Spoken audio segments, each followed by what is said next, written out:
he ended up at Diamanti and what he thinks is important about that. So let's get him aboard then. So Friso, good afternoon. How are you?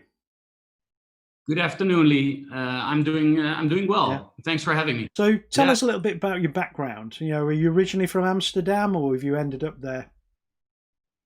yeah. So I ended up in Amsterdam through work, but I studied in Utrecht. I studied business engineering, and originally I'm from Zwolle. That's a little bit to the east of the Netherlands. But now for the past 7 years, working in Amsterdam. Yeah. Okay. So what work have you done in technology then since you graduated? Yeah, so I graduated and joined a startup company in Amsterdam. This is why I moved there. And they were selling a social Wi-Fi solution into bars and restaurants and whatnot. I did that for 2 years. They were expanding into Belgium, and this is the market that I tried to expand for this business, right? But found that it wasn't technically really exciting nor complex. I wanted to enter into solution selling, a little bit more technical, and this is how I got up applying at HP Software. Yeah. So what type of role did you take at HP? So I started at the bottom as a graduate. I didn't know anything about IT solutions, enterprise IT solutions. So I worked on accounts like Philips and Shell right from the beginning, but it was kind of hard to understand applications, IT operations, security, data encryption. I didn't know what it meant. And that was a good entry as a graduate. So what kind of things changed with their requirements then while you worked with them as their account managers?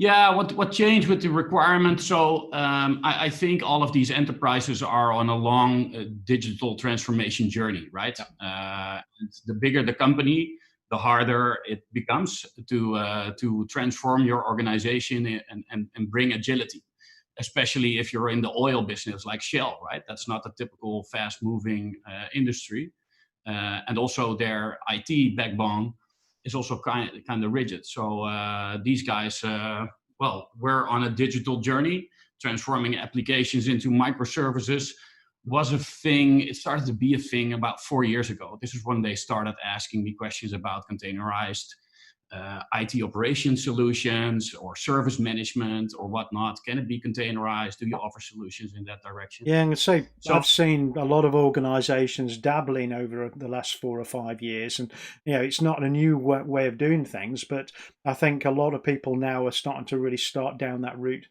through the digital transformation piece that you mentioned, because it seems a much easier way to deploy those kind of services, and also. You mentioned agile development. To be able to be agile in the delivery of business services, agile development requires a DevOps platform that allows you to do that. So containers become, a natural way of doing that. And I think also as people have moved forward from not only delivering on premise to using public cloud environments again, the use of containers allows them to be able to develop ones and utilize them in many places. you're right, Lee. Yeah. So it's a combination of applications. Some are customer facing, some are more inside facing, right? Your backbone SAP systems, for example.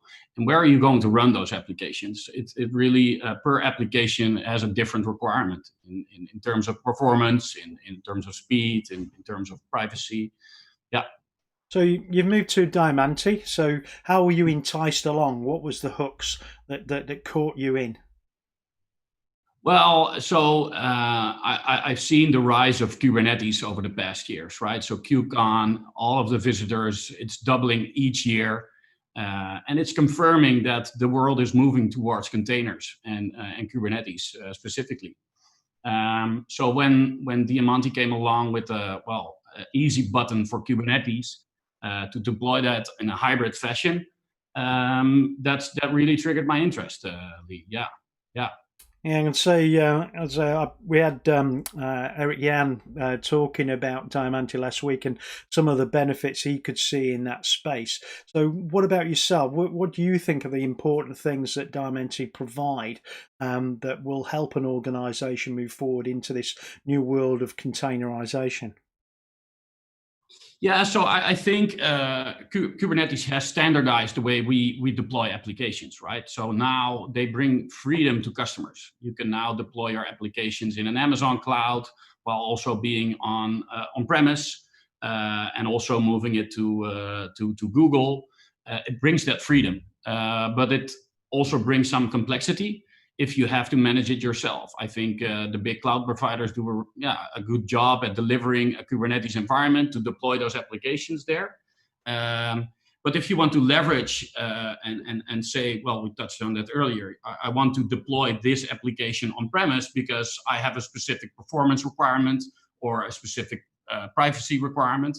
You would like to be able to do so, and then we come in because we can help to get that environment in your private environment deployed. Uh, I think that there's a couple of other areas I think are important as well. Is it's not the simplest thing to do. A lot of people can do it very easily, say on a laptop, deploying Docker and developing some basic containers in that environment. But when you actually move it into a more of an enterprise delivery mechanism, it becomes a little bit more challenging, doesn't it?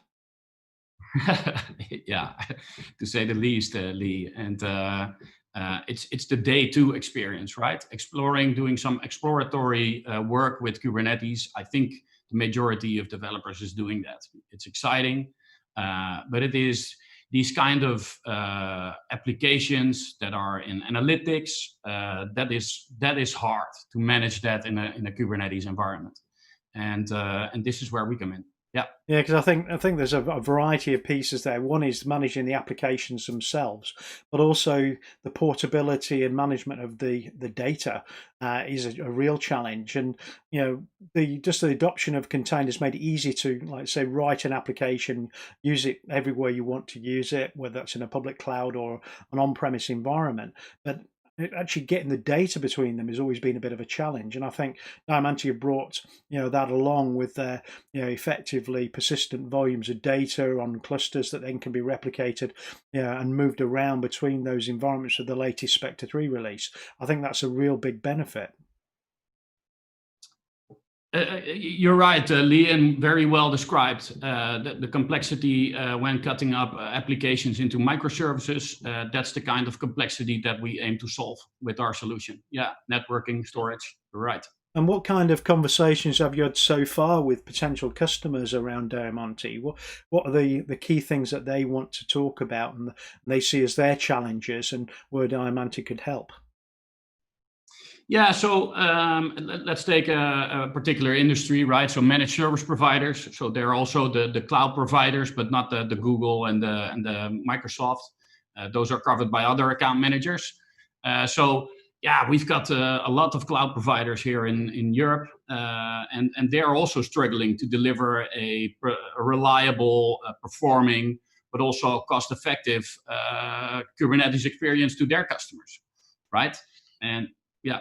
And I think that adds another challenge in that multi tenanted type solution. So you can have a central service that you can deliver across multiple customers. Because if you go down the route of building out new infrastructure for each customer, you don't get the economies of scale, do you?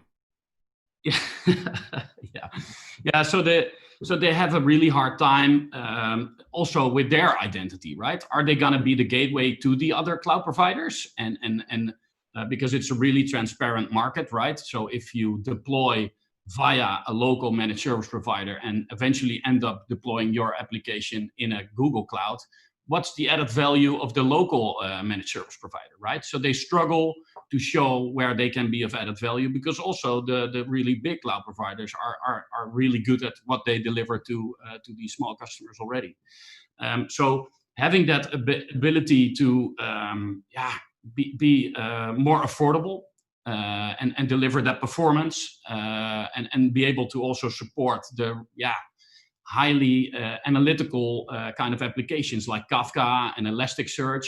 right? Those are the kind of applications that are hard to manage in a Kubernetes environment. I think touching on one of the things you just said, support, I think is quite crucial as well. Because if you go and do roll your own version of Kubernetes, so you're buying some hardware, you choose a particular Linux distribution to base it on, and then you deploy some containers using a particular a container environment and Kubernetes to orchestrate it. You have no real person to go and support you in it, because none of it really is a commercial enterprise product. It's all from open source. The only thing you're going to get is support of the base hardware from the vendor, isn't it? So I think Diamanti are bringing a lot more to it around that area. So do you want to talk a little bit about how you support the whole of the infrastructure chain? Yeah, so exactly, Lee. So they end up at the community, right? And then they rely on somebody that might or might not help them at that certain time. So this is why we think, and this is also why we deliver full stack support. That means that these analytical systems, right? We touched on that, but Splunk, for example, is used in the security space for these enterprises, where they are trying to detect fraud and threats to the enterprise company, right? This is a typical functionality of Splunk. And this Splunk is a system critical to the enterprise, right? If it does not work, if it does not perform, you're basically that cannot happen. You need a highly reliable system to do that, and you need a supported system to do that. So this is an analytical system that we think and we showcase that with customers, that you can run that on a containerized way with Diamanti, and it is now fully supported. Yeah, I can see a couple of things there. You mentioned Kafka, so a lot of finance organisations using technology like streaming databases like Kafka for building things like data lakes for business intelligence, risk management, those kind of things. But I think there are lots of other areas that something like Diamanti and also using containers, as we're going to be taking off, is around artificial intelligence and machine learning. There are a lot of people trying to deploy those kind of technologies and using different pieces like TensorFlow and other mechanisms to start that modeling. So I think, do you think that's a key area as well for Diamanti? Yeah, so it's those high I/O environments, right? So we mentioned Splunk, but for example, Elasticsearch. One of the use cases for Elasticsearch is for banks to do transaction analytics, right? Where's the money going? Where is it coming from? Who is making the payments? Who is making the transactions, to be able to, not get fined by the European Central Bank, for example, right? Because we've seen that happening in the past, these multi-million-dollar fines. And they are trying to counter that with elastic solutions. But those, again, are a lot of transactions. It requires a lot of performance. It needs to be stable. You don't want to rely on a community and a guy that helps you out there. You want to rely on a full stack supported system, which can be Diamanti. That's great. Well, thank you very much for your time today. It's been great to get an insight into your background, your journey so far in technology, through an independent startup delivering Wi-Fi and then into HP as a graduate. And I think a lot of people miss out on that large enterprise work. It's very structured. You learn a lot about how to deliver projects and things effectively, how to work and understand the customer.